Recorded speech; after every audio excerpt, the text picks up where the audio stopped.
This should be played at high volume, preferably in a residential area.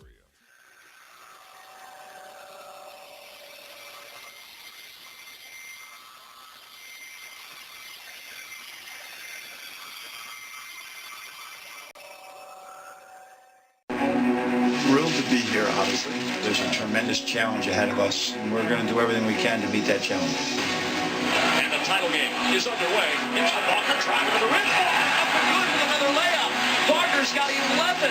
Dante DiVincenzo doing it all for Villanova. Here's Brunson on it. To DiVincenzo, and he flushes it with two hands. Now fires down. One-hand hammer from Amari Spillman.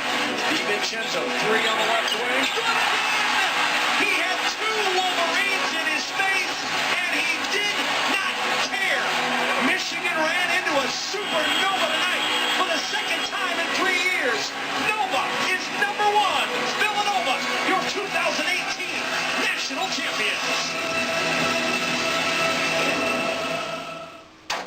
And what a time to be in Philly. Nova winning their second title in 3 years, capping a dominant March where they won every game by double figures, but it was all about the Paisan, Dante DiVincenzo. On that note, welcome into First Take. Thank you so much for being with us. Max Kellerman, Stephen A. Smith, and Jay Will joining us from down in San Antonio. Hi, guys.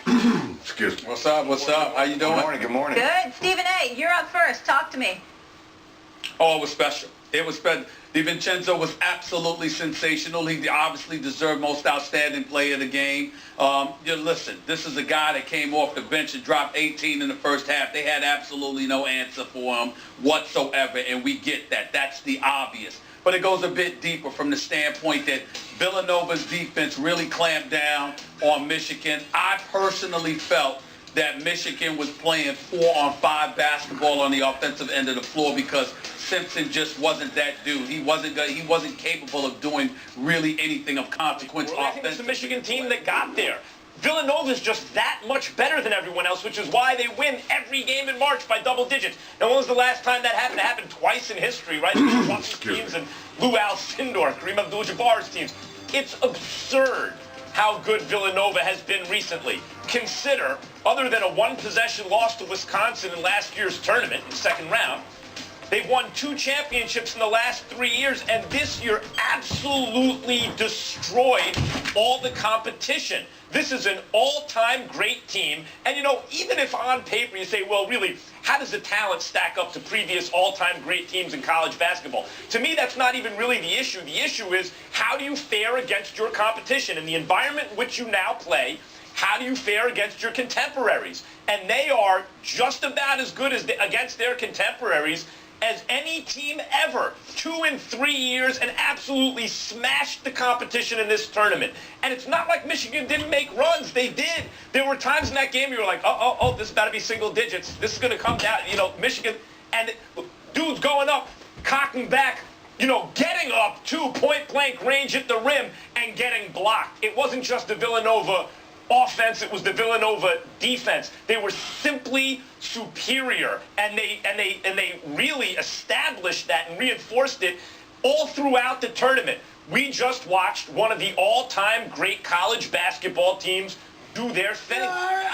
I kind of remember UNLV with Larry Johnson and Augman and Greg Anthony and the crew. I kind of remember Duke, Jay Williams, your team. I kind of remember the other Duke that beat that UNLV team with the Hurleys and the Leitners and the Grant Hills and all of these boys. The game has changed. The game has evolved. I understand that. But we also got to recognize that a team like Michigan was completely and utterly overmatched. Beeline is a great coach, but is he a great recruiter?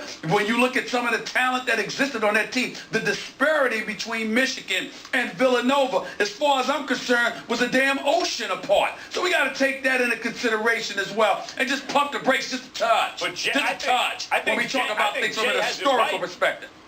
Stephen, I think Jay has it right. That's Warriors. Like, that's what it may be. I know what you mean, because it's not like you look at the roster and you go, oh my God, it can stack up with some of the Duke teams, for example, that you mentioned. But when you're ahead of the game, when you're doing things better in the kind of modern game than anyone else, particularly with how many threes they shoot nowadays, you are going to have an enormous advantage. It may be that other programs catch up in the next couple of years, and then it'll be like, well, they simply did it first. They were a little ahead of the curve. It's not like that was the most talented team ever. Nevertheless, this is not the first championship they've won recently. It's the second in 2 years, with the one loss in between coming by a possession. This is now the best program in college basketball. Max, Villanova and Stephen A. Villanova has one McDonald's All-American. One. That's Jalen Brunson. So when you talk about, hey, you're talking about, the fact that Michigan doesn't have a lot of top players, neither did Villanova. MVP of the Final Four, or if it's Jalen Brunson, who is running away with every National Player of the Year award, who had a horrific game. This dude sat out for 7 minutes and 30 seconds in the national championship game with 10 minutes or less to go in the game. They win by 20 with the National Player of the Year sitting out for 7.5 minutes. How deep of a talented team does that go to show that they were that dominant in the damn game? It's insane. I wasn't trying to kill ratings. I was just being real with everybody by saying that Michigan had absolutely zero chance. Zero. Well, listen, I want to say this. Villanova's special. Please don't get me wrong.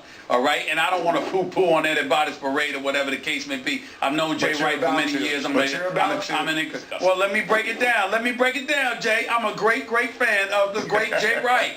But we have to remember what we were talking about coming into this tournament. When Jay Williams and Coach Seth Greenberg and Jay Billis and others came on this show, I asked everybody the same question. And what was the answer about what was the weakest region coming into this tournament? I believe we said the East. I believe it was a foregone conclusion that Villanova was going to skate right through the East because unlike the Midwest with Michigan State and Duke and Kansas, or the South, even though Virginia just wet the bed there, or the West region or what have you, we looked at the East and we basically said it's a virtual cakewalk to the Final Four for Villanova. The teams they ran across. Now, granted, I don't think this was that great of a year in college basketball, but the here, OMSR concurs. You can't take that away from them. McDermott as well. I'm not trying to take it away. Hold on. Listen. Do I need to get you some Kleenex or something? I'm not taking anything away from Villanova when it comes to what they accomplished this year. What I'm saying is that when we talk about history, listen, you know your basketball, Jay. Think about the team you won a national title with. Think about the 1999 UConn Huskies. Think about UNLV 1990. Think about Duke after that. Think about some of these teams. And not only that, Jay, you'll appreciate this.